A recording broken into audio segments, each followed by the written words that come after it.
The church bells pealed, a joyous sound that felt like shards of glass in my ears. From my seat in the back pew, I watched my younger sister, Chloe, glide down the aisle on my father's arm.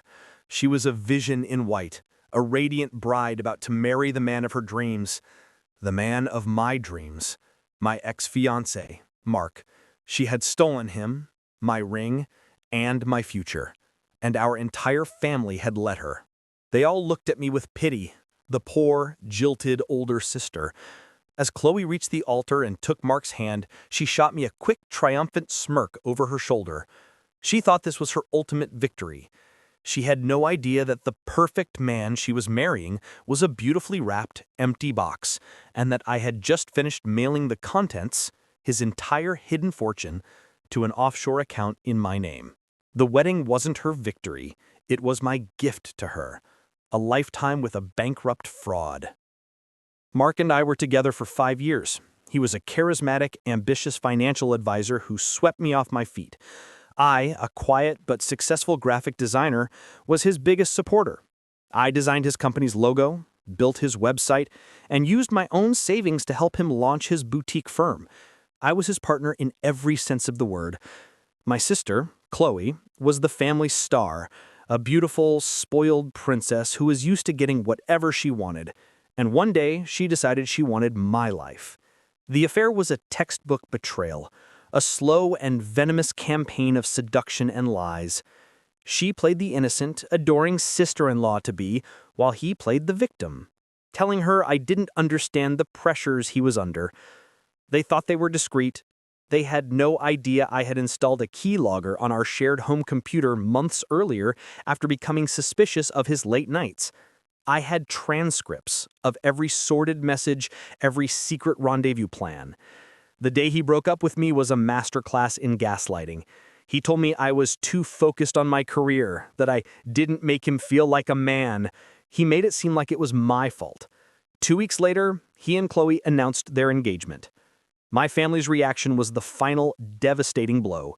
"He makes her happy, dear," my mother said, as if my happiness was an irrelevant variable. "You'll find someone else." They chose the shiny new story over the messy, inconvenient truth. I didn't fight.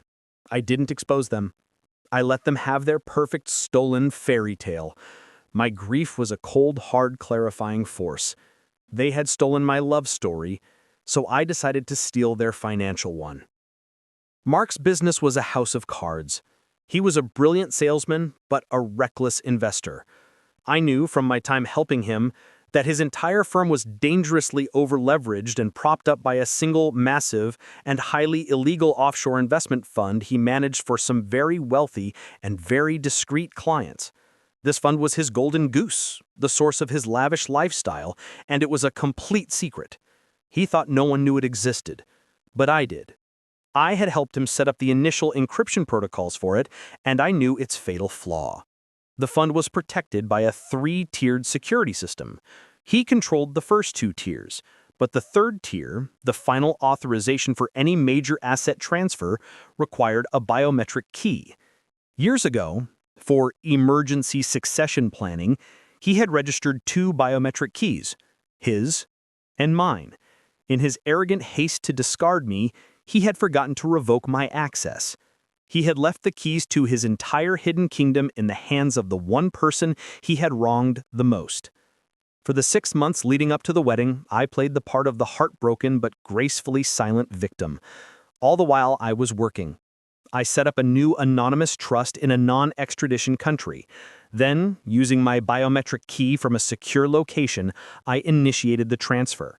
It was a slow, deliberate process, moving tens of millions of dollars out of his secret fund into my own, one transaction at a time, routing them through a dozen different banks to make the trail impossible to follow.